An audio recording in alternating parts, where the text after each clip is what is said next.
guys want to talk a little bit about carry guns in the car? Certainly a conversation we've had before, specifically talking about vehicle tactics, things like that. But just what you're carrying, so tonight, obviously, I'm working. I'm on duty, on patrol. So I've got my sidearm, and my primary sidearm for this agency is a SIG Sauer P226 chambered in 357 SIG.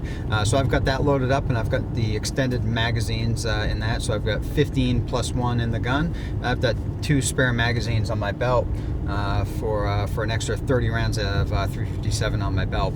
Also on my belt, I have a rifle magazine.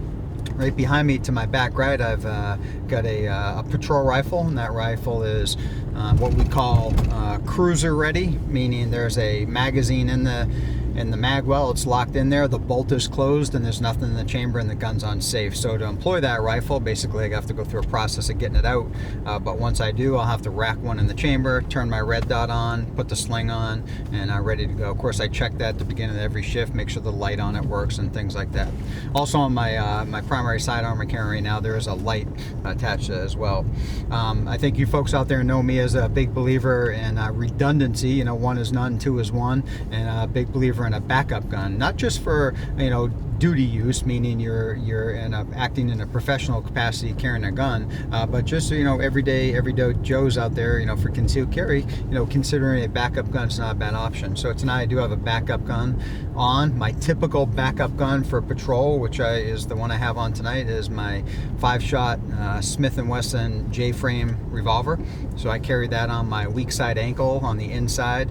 That's my primary backup, has been for a lot of years. I certainly cycle through a couple different ankle guns, but that's my primary for duty use. I like that gun. I know that thing's going to work. I know what I'm getting into. It's got 5 shots. There's nothing that's going to inhibit that gun from working in a close quarters fight, and if I'm going to that gun, it's probably a close quarters fight.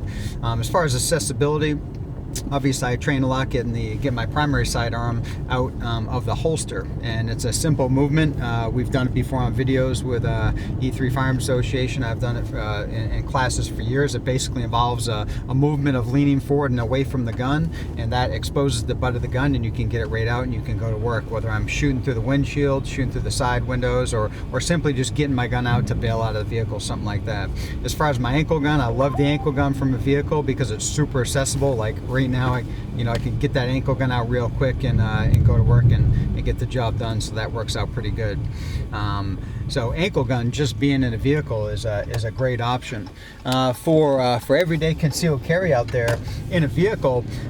What I really like is appendix carry. Those of you who know me know I'm a big fan of appendix carry. I like appendix carry just generally speaking, but specifically as it relates to a vehicle, appendix carry is just super accessible. Just pull up your shirt, get the gun out, go right to work, and it's super accessible from the seated position in the vehicle, obviously, so it works out good.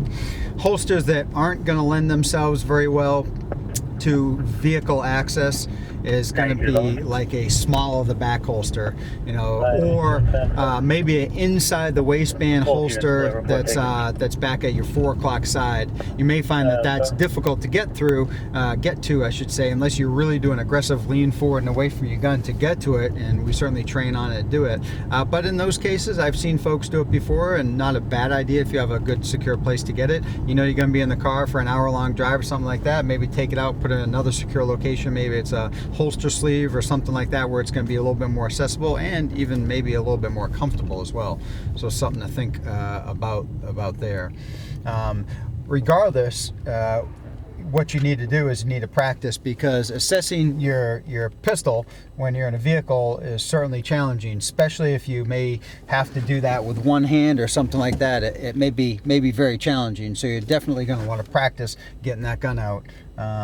Whatever you carry in your vehicle, it's going to be really important. Come back to you here in just a second.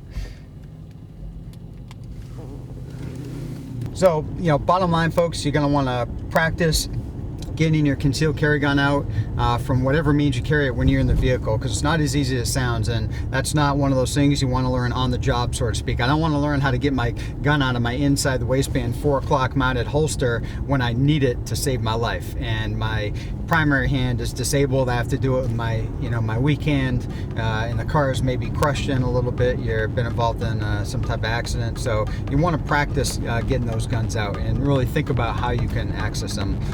That's that's gonna be real important.